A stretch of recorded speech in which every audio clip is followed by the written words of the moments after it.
Hello, and welcome to the BOWA Show. Thanks for joining us again today.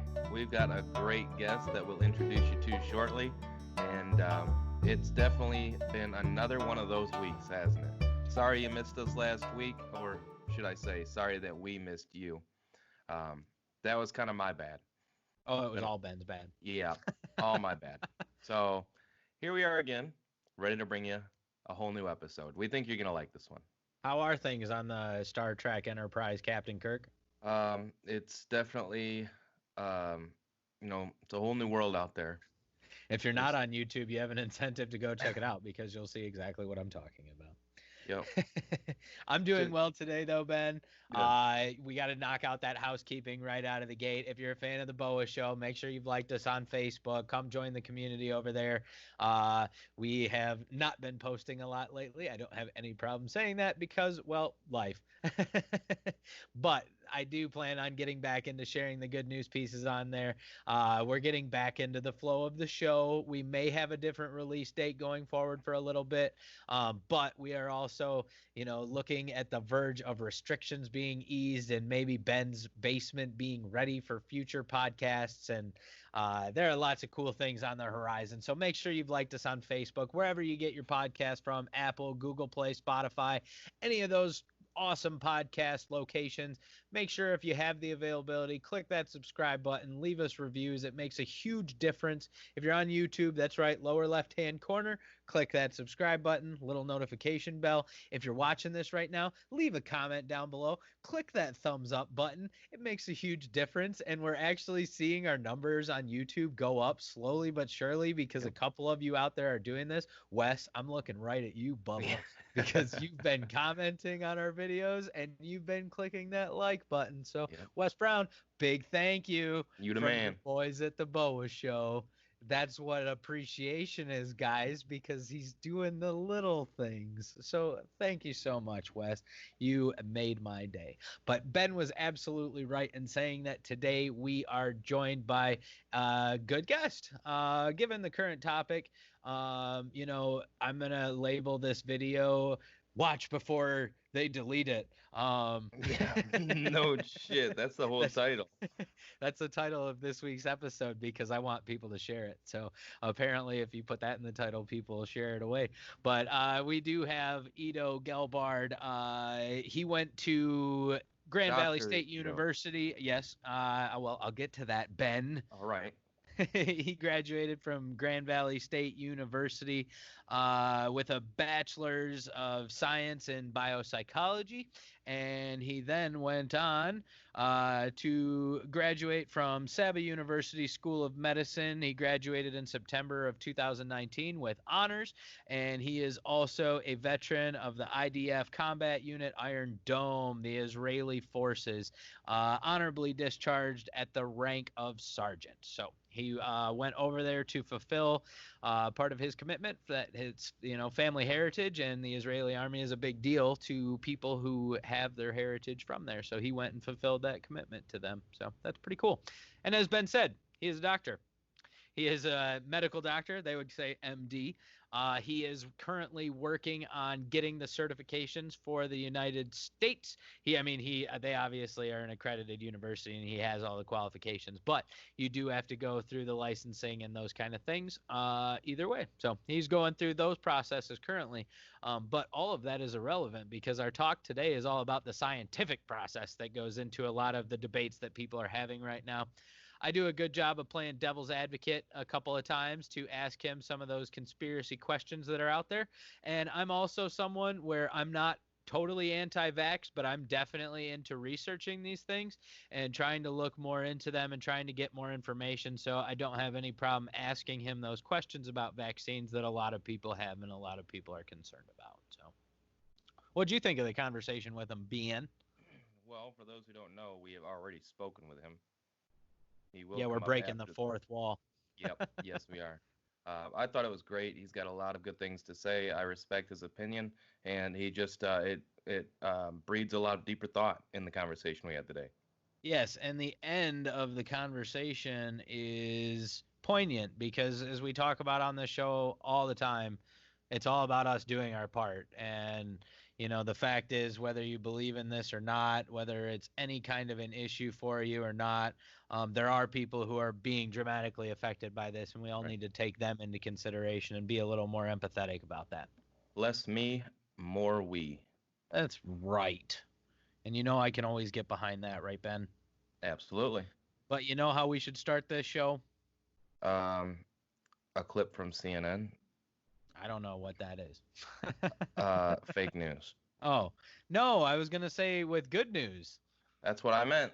Now Ben is in the office and he looks like he's Jim giving a nice monologue. Speaking of Jim, Oh, yep. stealing our That's segments. that's where we're going. I do have some good news for you guys today, though. I love that they've been updating this. We started off a couple weeks ago just reading off the good news pieces. It was like 55 positive news stories that you may not have heard of, and we shared the link for it. And of course, we'll share it again. But it's cool because they're just going through and updating it. And so now we're up to 66 positive stories. And we're gonna read every single one to you. No, we won't. Okay. No, I don't know what happened there, Ben. Your mic cut out. oh, really? Yeah, maybe it was just on my end. Maybe it wasn't you. Possibly. But I'm not sure. let's jump into this. I need some good news, Sean. Why don't you start it off, Ben? All right. First one is blue post boxes. A number of post boxes across the UK have been painted blue as a token of thanks to NHS staff battling the coronavirus pandemic. As well as bearing the colors of the National Health Service, the post boxes also have "Thank you NHS" emblazoned on the side in white paint. There are currently 5 across the UK, with one erected in Cardiff, Wales, and another near St Thomas Hospital in London, one in Manchester, Edinburgh, and Belfast. Flamingos flock to lakes in India with less Awesome. humans, right? I love these stories about animals and taking over nature again. And Yep.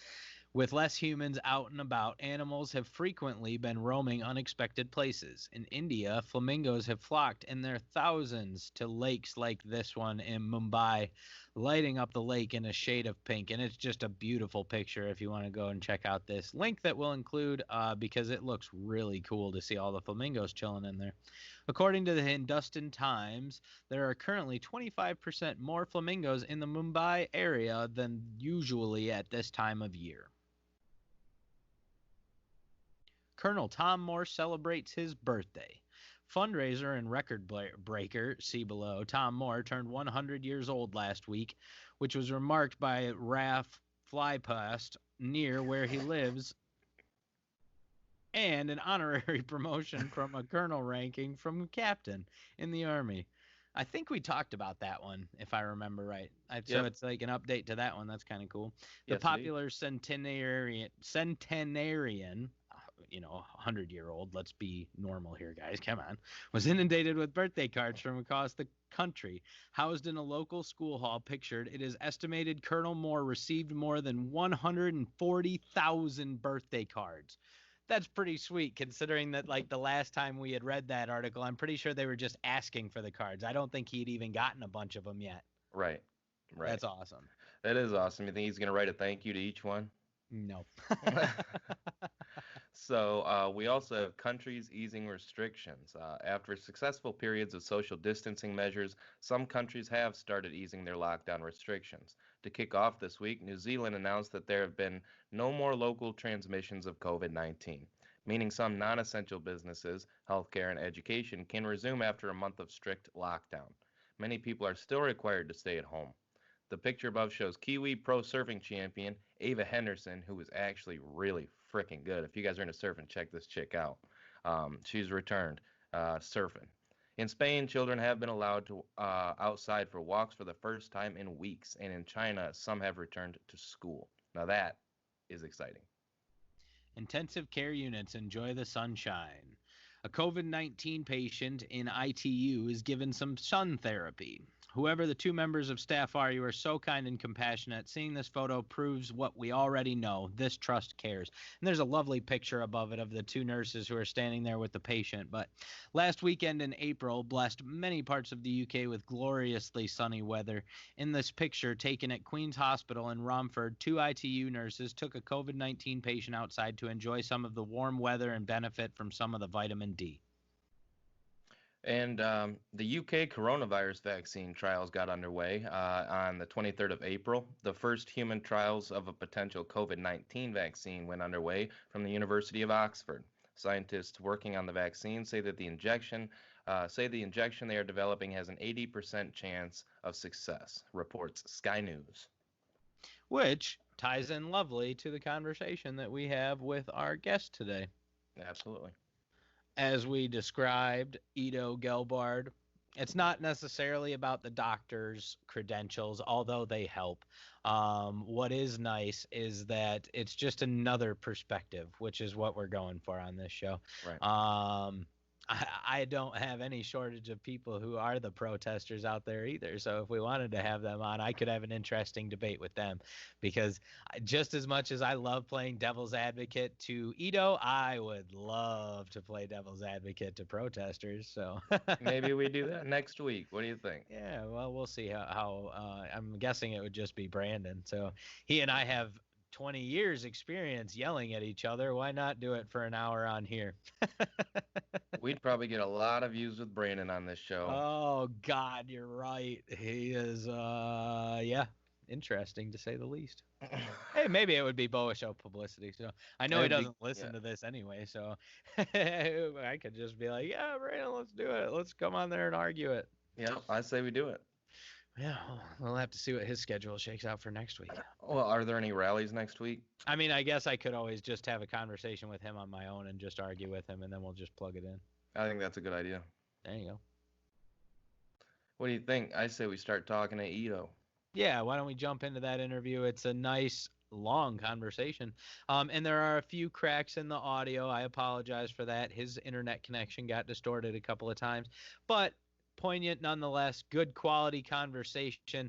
If you're watching on YouTube, there are a couple glitches on his video too, where me and Ben sit there looking astonished that it's continuing to talk without moving at all. But go ahead and enjoy a good conversation. And yeah, maybe next week we'll have the dissenting argument on for that one. And as you heard on that lovely introduction from earlier, we are joined by Edo Delbard. Am I saying that right? I've never actually asked your last name. Correct.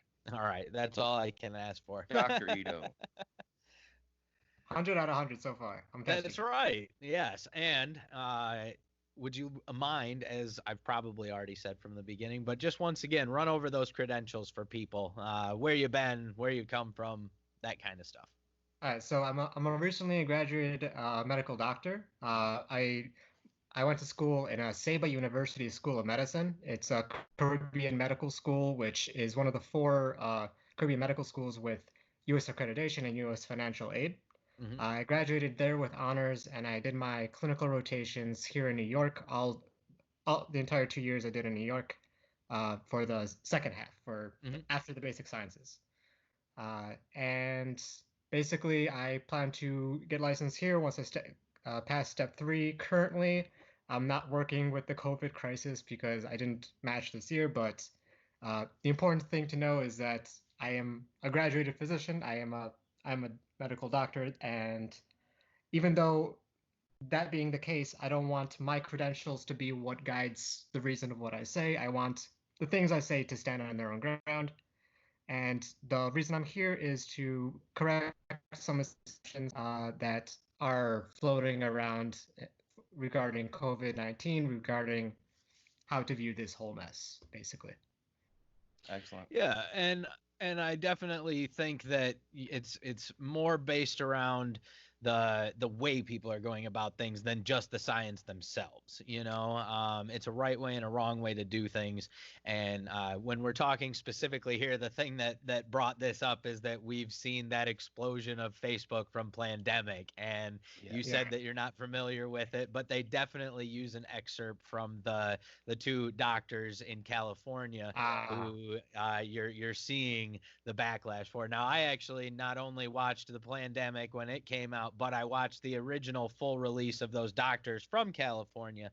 And as you said, you couldn't even stomach getting through all of it.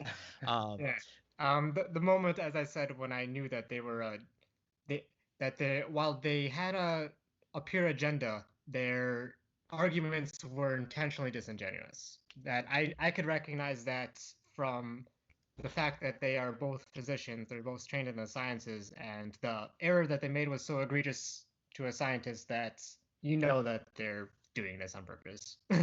It's right. It's like if you did a class in algebra and you say 2x plus 4 x equals 6, like algebra. Right. It's not the right number. That's. But no, I see exactly what you mean, that it can drive you nuts when you just see that someone's taking a stance on something just to take the stance, not because the science necessarily supports it. Right. Or if it's more so that you take a stance on something and yet the arguments you're using are intentionally using your credentials and your background to give yourself to use that trust, essentially, that's given to you by the public in your position, and to intentionally be dishonest about in your arguments that a layman would not even understand the way in which you're being dishonest. Like, if you're not trained in the sciences, and if you're an incredibly intelligent person, you could be very intelligent watching their video and not see that they're full of shit. You could be a really smart guy and still be bought out. Like, oh yeah, okay, that makes sense. Right. But like somebody who's trained in the sciences who sees this is like, wow, you are lying, literally lying, not just wrong. There's a difference between wrong and lying. That's the red line that they crossed. Okay, so break it down for me. I know that a lot of the things that they had said in there had to do with social distancing practices, with especially using like Norway and Sweden as their examples, that they aren't doing as many of the measures that we are, yet they're not seeing the explosion of numbers. And I know that, we had talked about before we had started recording about why those numbers can be misleading. And I don't know, I guess it's almost just kind of, I guess the easy thing, what do you think the agenda is behind it? I mean, do you think that they just wanted to be the viral sensation of like the first people to come out to say this? Is it the notoriety? What do you think drives the false narrative? I think one is the authority over knowledge. Two is the respect. You as the man who tells everyone it's this way, and they're all going to lie to you. Believe me. That sort of I can't really say that is purely the intention. I can't say that I purely know what their intentions were, but I could tell for sure that their agenda was to convince the public that COVID really isn't so serious as it is. And the reason I said it was dishonest in terms of their argument about Norway and Sweden is because these are two nations of incredibly low population density, and this virus is something that spreads through contact between person to person. So when you compare two nations who have incredibly low population density, and you try to see how effective their measures are, one versus another in terms of social distancing, where Sweden did not enforce strict measures and Norway did. Yeah. In comparing those two nations, you're not going to see a very large difference between the number of new infections and number of cases and number of deaths, because naturally they're already going to have such a large distance between people that whatever government restrictions, whatever interventions are going to be done to make it even less less contact between people aren't going to be so relevant. Versus if you were to measure two nations with a high population density and their different government interventions. Like, say, if India were to do no social distancing and then China would do social distancing, then you compare those. You know what I mean? Okay. So I guess then I totally get that. Why do you think then the thing that's kind of troubled me from the beginning with all this, why do you think we didn't see those numbers out of China then? Like, I mean, why did we get this explosion in the United States that wasn't in a place like China where you'd think if you're caught off guard by this, that it would explode? You know what I mean? Especially like I know that they're a dictatorship. Once they implemented stay at home, it's much easier to actually do. And you can force people like, no, you're going to stay home whether you like it or not. You know what I mean? That's not like you can in America. People aren't going to have that here. But, I mean, why didn't we see the initial explosion that from China before they got this under control, you think? So there's a lot to parse out when it comes to the Chinese data. A lot to parse out. First of all, from the very beginning, there is something to be said that their data isn't 100% kosher, because they're not always honest. Yeah, who would have thought? From the start, they tried to hide the virus. So you see, if you go to Worldmeter, which is where, if you can link people, by the way, to Worldmeter so that they can see the numbers that are reported. That's the site I look at all the time. It's really the only place I go for the numbers for it. I kind of try and avoid most social media about it. right. It's just so anyway, that is available, but there's this February 12th spike that you'll see in the Chinese data, and that's for a lot of previous cases that were only reported on February 12th. So there's a lower number before that, which is unnaturally low compared to, and then the spike, but that spike isn't really there.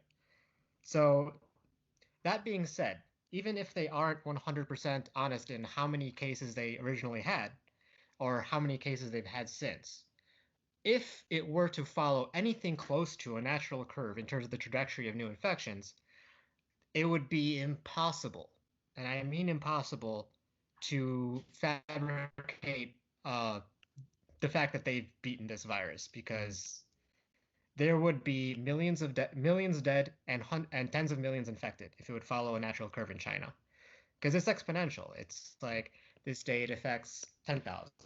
Next day it affects 7,000, then 14,000, then 20,000.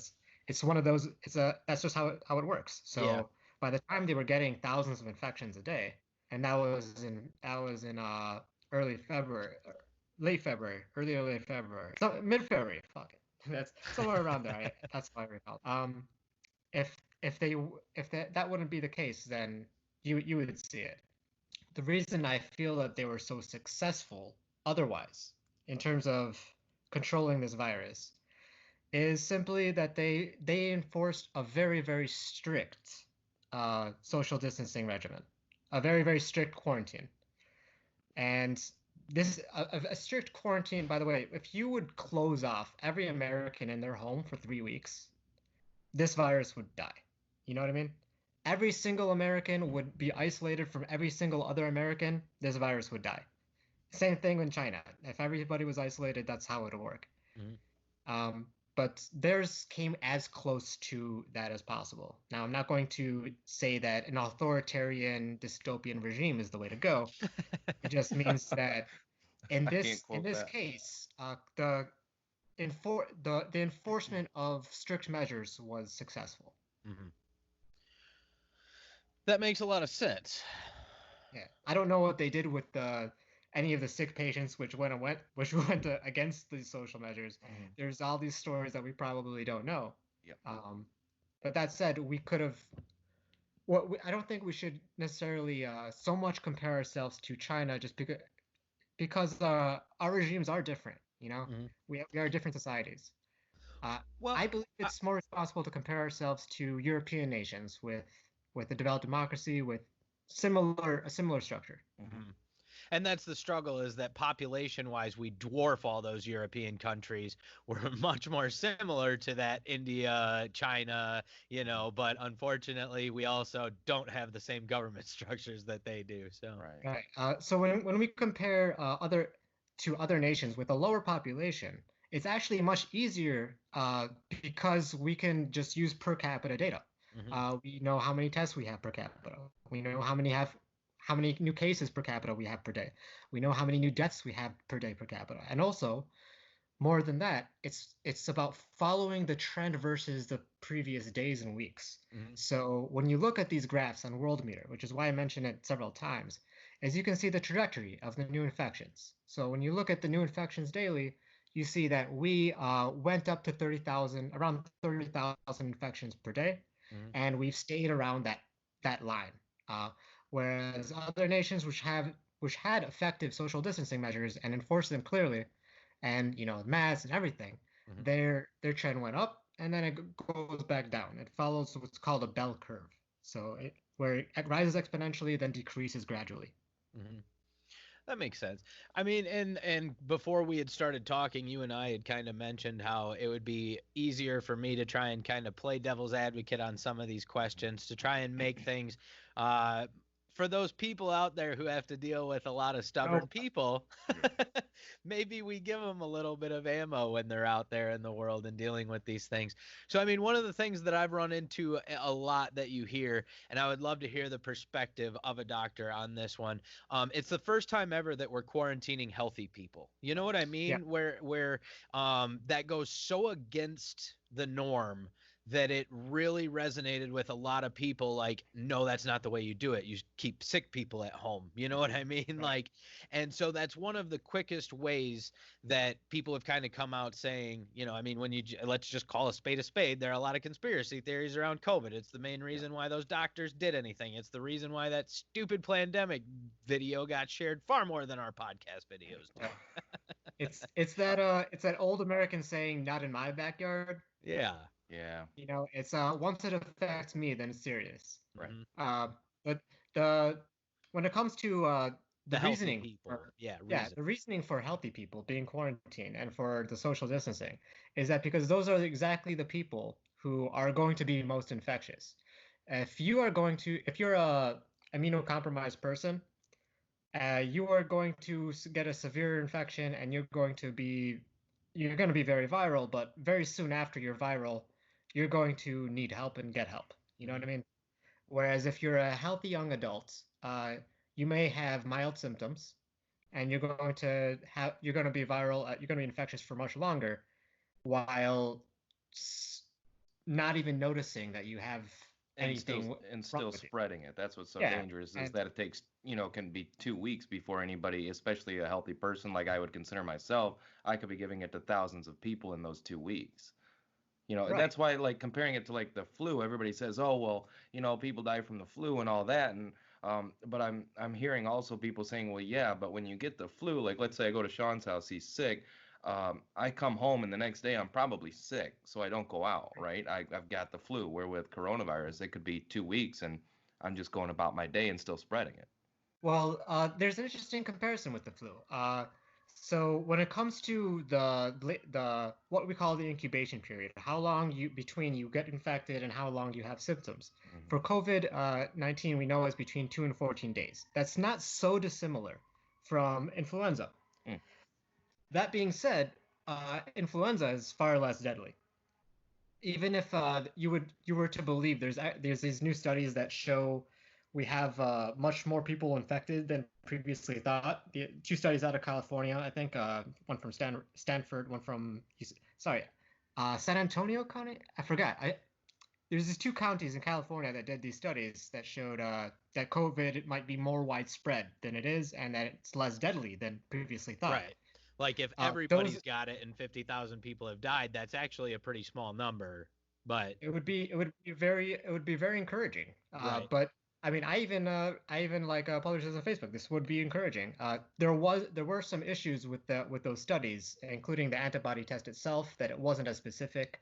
But even if you were to believe that data 100%, that would still make COVID-19 5 times more deadly than influenza. And if that's the case, you have 300,000 people dead in the United States as a result of this infection. And that's such a big deal, not just because of how long it takes. It's not over an entire season, it's over a much shorter time, but also because this is what we call a +1. It's an infection on top of all the other conditions that people are going to the hospital for, on top of all the other reasons people need help. There are people that are staying home who have chest pain. You know what I mean? There are people who don't want to go to the hospital. Right. I'd rather have a heart attack than COVID. Yeah. There are people currently having a heart attack, I'm guessing, that are not going to the hospital because they're told, like, stay away unless you really have to. And that's the big deal about it. It's not just one thing. There's a lot to consider. Well, where are people getting their ideas that let's talk about that. Some people believe just the way antibodies work that we should try to figure out who either has antibodies already or healthy people should get it and put up with it, like chickenpox or something like that. Herd immunity. Where are they getting that kind of data, and why would they think that, or why is that right or wrong in your eyes, in your opinion? Like, what's all that about? So most of us have a herd immunity to bubonic plague. Yeah, it's something. We just had to get it many times and die off many times. The thing is, people used to, in order to pass an infection, in order for us to be free of an infection, it's true that enough of us have to be immune to it. In the past, that used to mean that most of us have to get sick, or almost all of us have to get sick for us to develop enough healthy people where your contact between you and another person isn't likely to transmit the infection. But we don't have to do that anymore because we have vaccines. We don't have a vaccine for COVID yet, but we will, because it is a virus, it has proteins, it has a sugar coat, and the vaccine is going to be what hopefully provides herd immunity when it's available. Otherwise, you just accept that this many people die. And when it comes to COVID, that number is unacceptable. And not only is it an unacceptable number when we have the means for prevention, I think it's completely unethical to just count, how many deaths are worth this social distancing, this inconvenience for my life, and not just inconvenient. It could be like a deep economic woe for you. Like, a lot of people aren't working right now, and I feel for that. I'm not working right now at the moment too. This is something that we're all experiencing. That being said, it really is something that you should determine through sound science. You should do the data. What's the rise of domestic violence now? What's the rise of depression and suicide? What are these numbers versus that numbers? And we should compare it not based on, is it worth my time? Or we should compare it based on how helpful is this to society? How hurtful is this to society? That makes a lot of sense.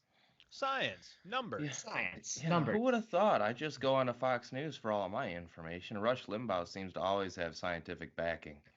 No, But there are real conversations to be had here. It's just like when it comes to the word herd immunity, or like the saying that we should all get sick and just get rid of it.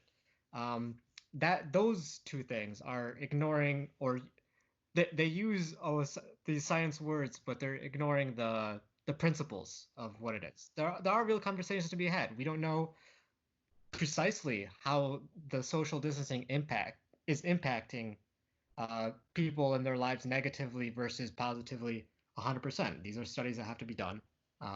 We're measuring it, right? They're measuring it right now, I'm certain. When it comes to domestic violence and things of that nature, it's not a joke. It's real, and it should be determined. But there's a way, and there's a way to do it, as you said. Yeah. If you want to walk down the rabbit hole, Edo, there are a lot of anti-vaxxers out there. We're going there. We're gonna go there.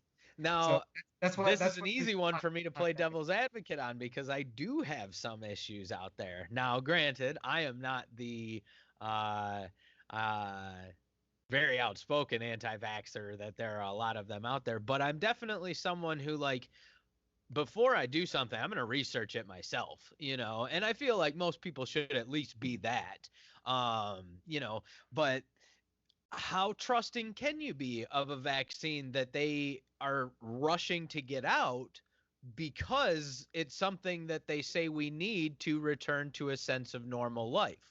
Right. So that is a thing, that is a concern that a lot of people have, and I would love to address that. Yeah. That's perfectly legitimate.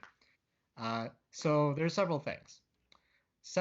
First of all, we've been providing vaccines for people for almost 100 years now, and there's a lot of bad stories.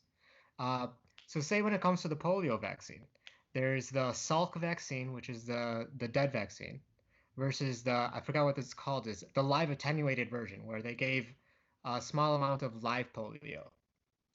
And this was very damaging to people who had, not very damaging, but there were enough cases of people who got polio who were immunocompromised who received the live attenuated version, which is far more effective, because when you have a live virus in you versus the dead version, you're going to be more likely to develop antibodies.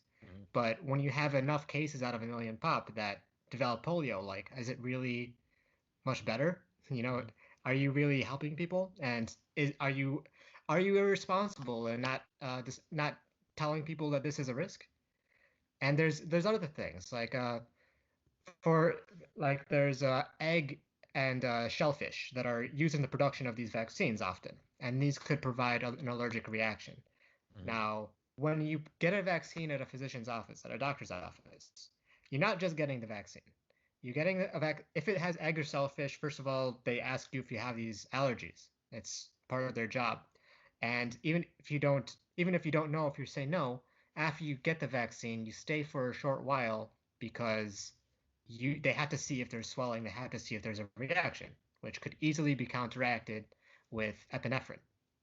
Now, there are in science, we have relative and absolute contraindications for providing certain vaccines for people. Like if you're immunocompromised, there are certain vaccines that you simply can't get. If you have severe combined immunity deficiency, you cannot get the MMR vaccine. You can't.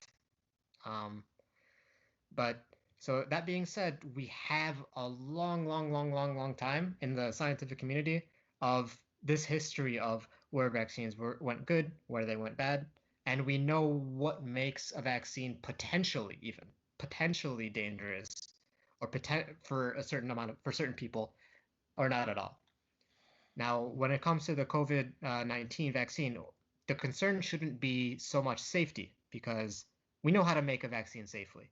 We're not going to produce it, even with thimerosal, which was just proven that it doesn't cause autism. We don't make vaccines with that component anymore. There's no mercury in this shit.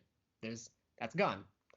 Even though every study went against the idea that vaccines cause autism, which that physician lost his license, if we're going to talk about it. But he did. He lost his license, and he cannot work in the United States anymore, for good reason, because he faked his research.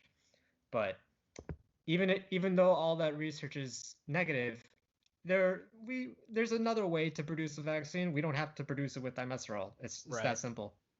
What you should be considering when it comes to the vaccine is how effective it will be, because we don't know, and we won't know until it's given.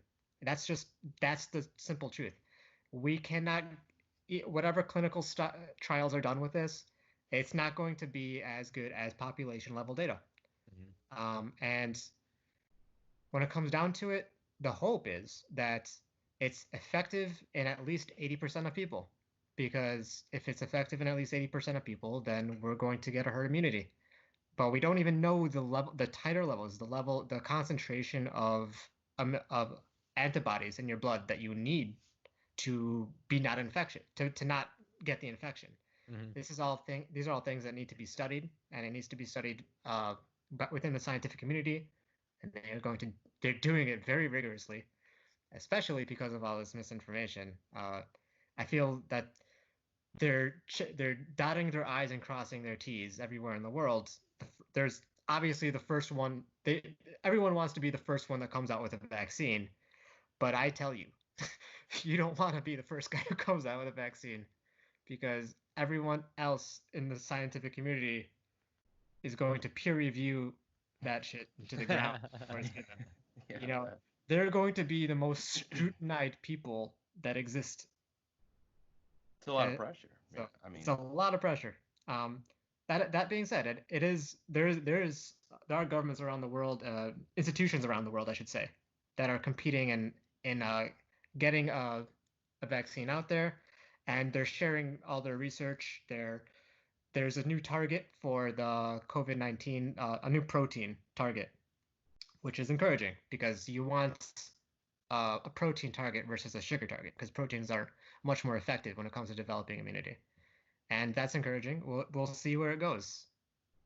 I will say this: once there is a vaccine, everyone should get the vaccine because we have we have upwards of half a century of more than half a century, 80 years of research on how to give a vaccine correctly. You know, we've had all the bad stories, so it will be safe. It will have clinical trials before it's given to the general population in terms of its safety. Um, and if we don't all take it, then there will be no way of knowing how effective it was, because the real question is how resistant to the infection are we? And if there's a population in the United States that does not receive the vaccine, that population, for better or worse, will be infecting others, and people will die. It's just that simple. It's indirect murder. That's how I consider it. I don't know another word, but yeah, that's how it feels to me as a physician. Thanks for that short commercial break that you didn't have to experience. So we're right back with Edo.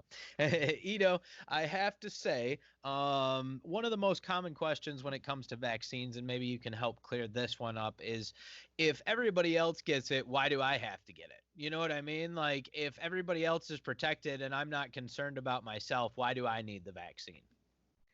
Because you are a vector. You are a source of the infection, regardless of whether you get it or, sorry, if you don't get it. I mean, you are still likely to come in contact with somebody who has had it, has it or can transmit it. And if you can transmit it, you are going to be more likely to contact somebody who can't get the vaccine or who can get sick. Now, there are people who are immunocompromised, as I said, who simply cannot get vaccines or certain types of vaccines. And these are the people in the end that we aim to protect. Say if you, as I said, if you have a severe combined immunodeficiency, or if you have any other problem with your immune system, where your immune system simply can't produce those levels of antibodies, or it would be dangerous for you to get a vaccine, then we can't give you a vaccine. And so those are the people we want to protect, the people who dearly want to be protected from this infection and simply can't get the protective tools that we have. It's kind of like everyone gets a gun to protect the nation, but some people just can't. Okay, that's a really bad metaphor. There are felons out there who can't have guns that can't protect themselves. Yeah, no, these are people that can't protect themselves, and it's our responsibility. There's this word that's been missing from the American conversation and in recent years, and it's something that's very, very deep to me: civic duty. I was gonna say empathy. We're kind of one and the same if you right. think of the way Americans live. Yeah, I love my country, and I see a lot of people waving the American flag who kind of, and it's insulting to me in a way that, you wave the flag and you say you love this country and you love liberty, and I love liberty too. I love the fact that people have the right to say what they want to say, to have their opinions and to express them freely. But beyond that, we also love our country in terms of what we're willing to do for one another. You know, we we didn't go to space on accident. We didn't go to the moon on accident. This was something that we decided as a nation. We're going to rise to the challenge. And I feel that rising to the challenge of one day going to get a shot isn't going to hurt anybody. It's the right thing to do. It's that simple. Well, I think that's tough because so many people, you know, we all disagree with certain people. I mean, I'm going to be honest. I think it's absolutely offensive and blasphemous what people are doing here at the state capitol in Michigan. Just absolutely out there rioting and, just infecting other people and causing traffic jams. And everybody is, I think, especially this many weeks into a pandemic, it's become hysteria for some mentally. Um, and sometimes in their lives. And so I just can't believe that at some point somebody can just snap a little bit and say, you know what, this is about me. I don't care about other people. I want to go to the store and do my thing. It, to me, there's always going to be those people with different opinions out there. They may not have as much empathy as I do for certain things, and I don't have as much empathy as people like Sean, let's say. But I don't know how we're going to get it under wraps Ocean of when we're all still just we're fighting against each other right now in America a little bit, and it's kind of But wild. and unfortunately, I kind of went in that direction too. Within the last 5 minutes or so. Now there's something important here. A lot of these people who are out, they're not out to hurt anyone. They're the people who are out to protest. They really believe what they believe, and they really want to fight for something that's important. Fighting for personal liberty, fighting for your rights as an American, so that you don't have them denied for the next generation is important. Mhm. That said, um, there's the Relax, guys. a lot of them are also like they're affected in their personal lives. This is not a situation which is supposed to be easy for anyone. Mhm. Uh, Basically, we are not designed to stay at home and to not interact with people and to Right. not leave our houses. We are not designed to put our lives on hold for months on end. A lot of Americans are out without a job. Yeah, a lot of Americans are unable to pay their bills and expected to. Mhm. And there's not a lot of social support network, and they don't want to be dependent on the government. They don't want the government to be the ones to give them their check. They want to be independent. They want to have that, you know, yeah, that independence, that self-sufficiency. Mhm. And it hurts them on an emotional level to have the government be the one to decide you are going to get this much money, you're going to do this and this, you're going to have this and this. And they don't understand why, because a lot of people, as we said, we don't have the science background, we don't have all the information, and this is a shock to a lot of people.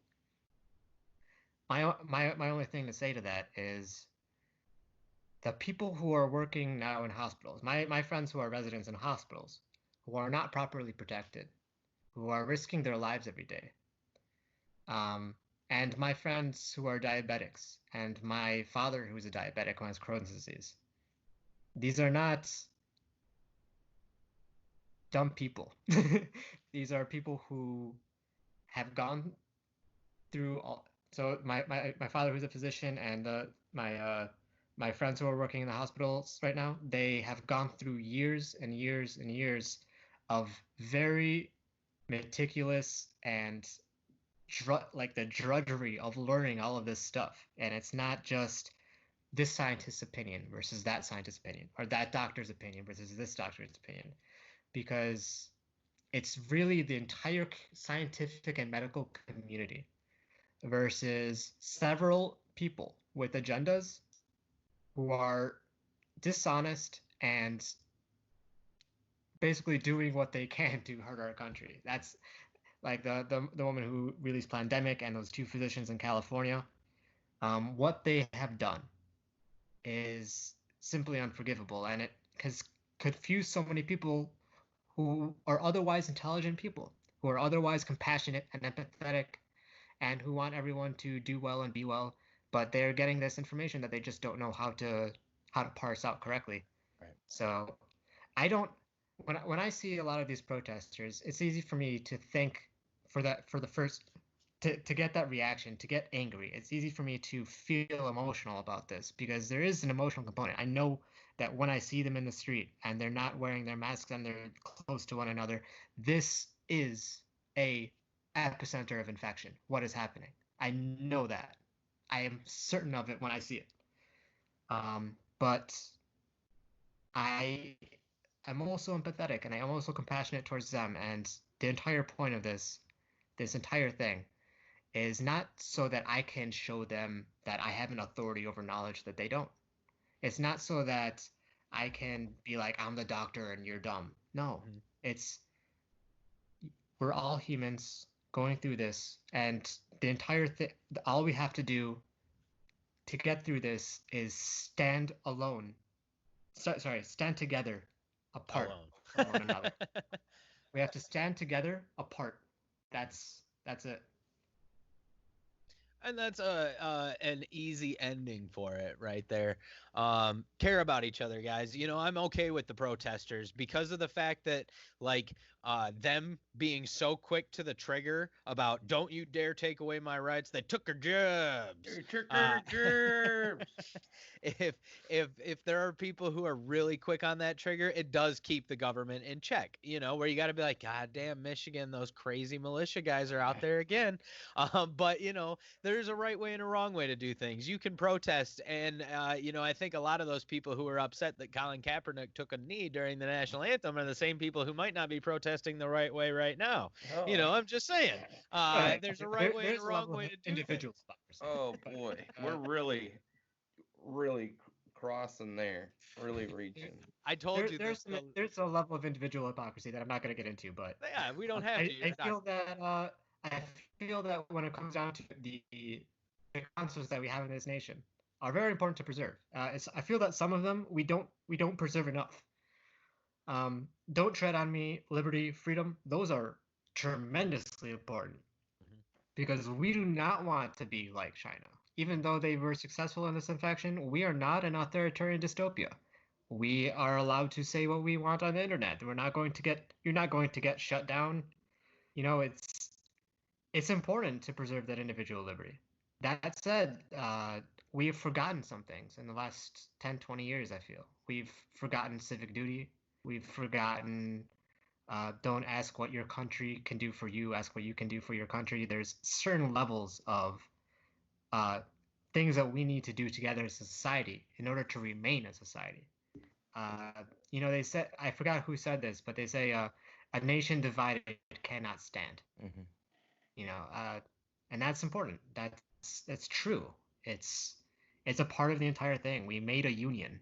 It's a union. It's something that I dearly want to preserve, and I hope that the Republic continues for as long as there is humankind. Like, honestly, this is the Republic. That's it. We, the people. We've got to all do our part is the point. You know what I mean? That our country was built on sacrifice, and sacrificing by staying at home, by keeping your distance from people, by being willing to put some of those things aside can make a huge difference. You know, we're not going to eliminate COVID-19. We're not going to just have it disappear one day. You know what I mean? It's a shocking blow to a lot of people that life has changed overnight because we're living with something brand new. And that can be really scary. But at the same time, like I said, a sacrifice has been a part of every major point in our lives and in our history as a country. And if we're all willing to make those sacrifices, we can help a lot of those people who can't help themselves and can't fight for themselves. And I am truly concerned too about in the future when there is a vaccine, for example, that it might not be tremendously effective because this is a rapidly mutating virus. This is actually a war. This is a war. There's more casualties in this war than Vietnam. Mm-hmm. And I've seen peer-reviewed research that there's a new mutation in the COVID-19, and it's to be determined when we get a vaccine how effective it will be. And there will be detractors that say, "Oh, look, they spend all this time making a vaccine. It doesn't even fucking work." It's like, this is part of the war. Germany didn't fall when we invaded Normandy. And this infection, this virus, it will remain with us for years and years. It will, because there's the untold story of the entire developing world where they're not going to have the same access to these life-saving measures that we do. And we should be thankful that we do, at least. It's unfortunate that their story is not going to be told for a long time. But basically, you should expect that in the fall, there will be another wave. And that will come along with the flu. And I don't know how those two will interact together. I am very concerned about that. But I would only say that as an American, it's very important to me that, it's that there's at least someone that hears this. That this touches their heart, that I don't want to take away your authority over truth. I just want you to not kill my father. And that's as simple as it gets right there.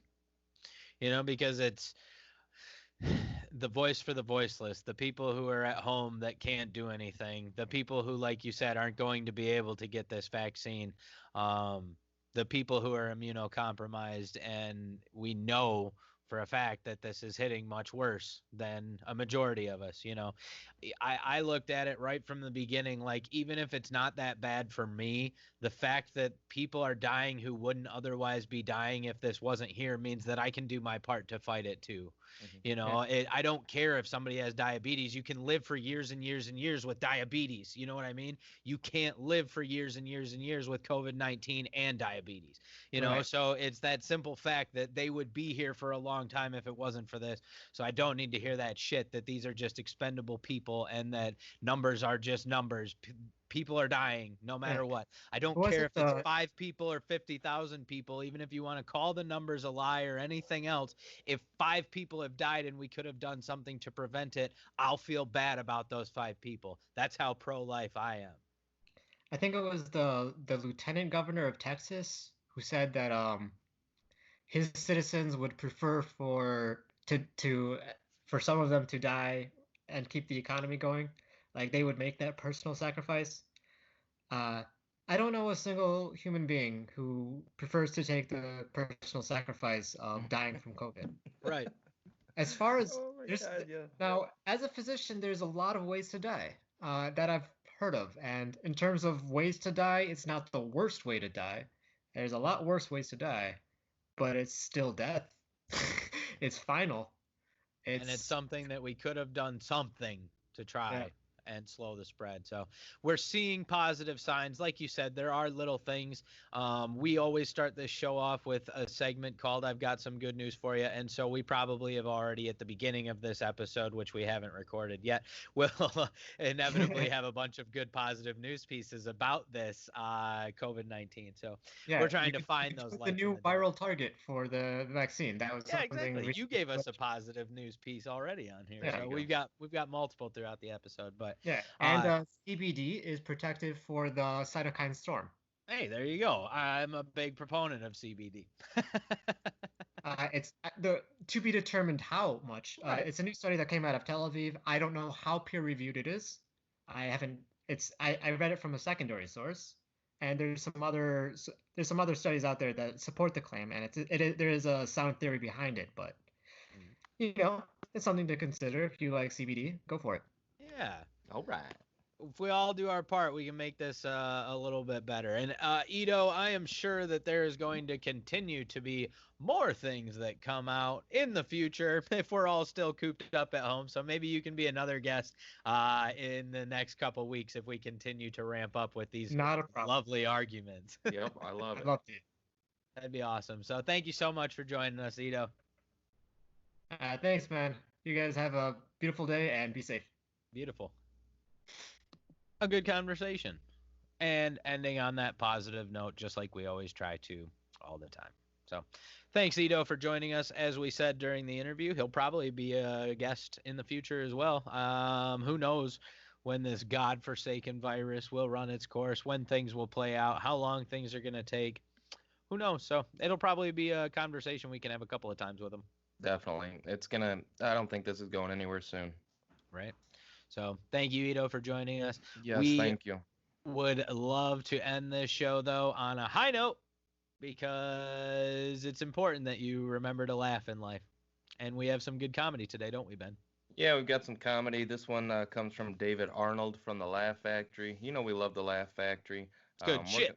It is good shit. This is a classic. It's from several years ago, but it's great. He talks about singles, and it's kind of funny to reminisce on how we were, before everybody got quarantined and how people were out in the dating scene.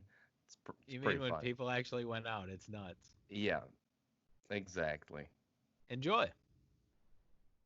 Single people want to be together so badly that you created websites for you to find each other. There's single people everywhere. Jewish.com, blackpeople.com, people with no jobs but not really.com, all kind of shit to get together. And I looked at I went on one of these sites and I read it. And I'm looking at all these things that people say they want to do. Like, all the interests, that's what it is. Long walks on the beach. Movie night. Love me. Are you kidding? Let me translate to you what long walks on the beach really mean. Once you're married and into it. First of all, if you don't live by the beach, it's a journey to get there. You understand? That means there's going to be driving involved. And anytime you're driving with her, there's going to be an argument. Period. The whole argument is about how she knows how to get someplace that neither one of you have ever been, but she knows better than you. Shut the hell up and listen. Disregard what the lady on the navigation says. Follow her. Now, when you get down to the beach, it's 20 degrees colder than it was at your house. She didn't bring a jacket. You know why? Because you have one. And now she's wearing your jacket. You're walking in this muddy sand. You're freezing, and this is the long walk on the beach. And the whole conversation is about the fact that we could have been here an hour ago if you would have listened to the way I told you get out here, and we could have been here and it would have been warm. And that's when you're thinking to yourself, I wonder if a shark has ever come out of the water, walked up on sand and snatched somebody away and never to be seen again. This is what the long walk on the beach really means. Thank you.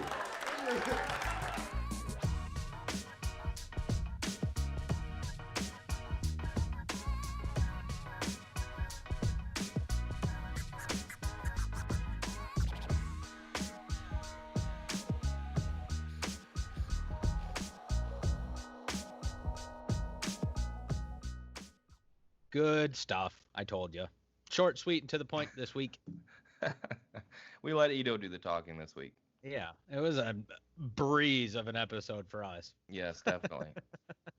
But like I said, I may try and get an argument with Brandon going because, oh God, do I love to argue with him. It is a pastime of mine. That's going to be wild. Right? Oh God. I have always just seen him and I like opposing forces in a courtroom and lawyers juxtapose. And yeah, it could be for a very fun episode next week if I can get him to do that. So God knows he loves the publicity. Yeah, no kidding. Well, we'll see. We'll see what happens. Yeah, that's right. Well, thanks for joining us tonight. It was a fun episode. Well, this morning when you guys are listening. It's been great. Whenever.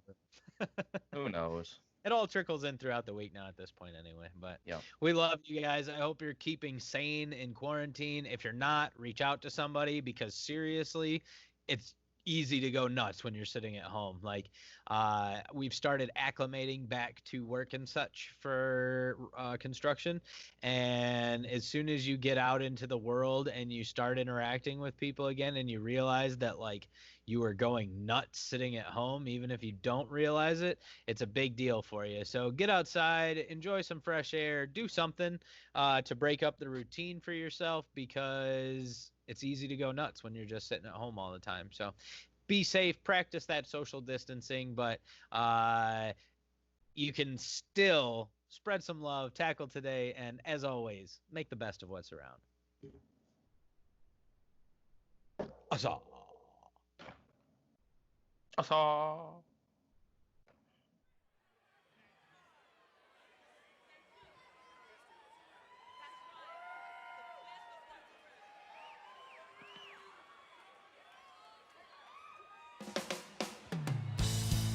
Well, my friend, it seems your eyes are troubled, care to share your time with me. Would you say you're feeling low and so a good idea would be to get it off your mind? See you and me have a better time than most can dream of, better than the best. So can we put on through whatever tears it does, whatever holds us down, and if nothing can be done, we'll make the best of what's around.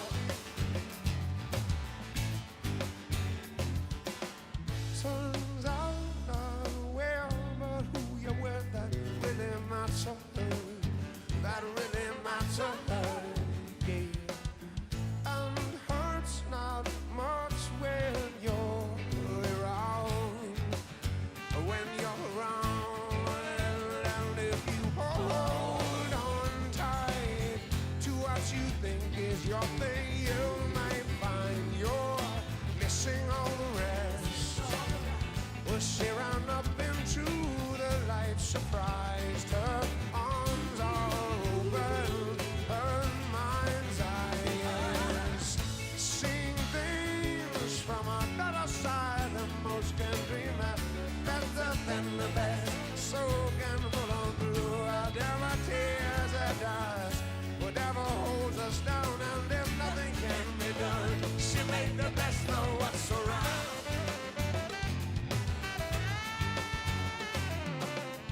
Turns out not well, but what you think that really matters, that really matters, that really matters, that really matters, yeah.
Sharon Bryant, Candace Anderson, and Tawatha A.G.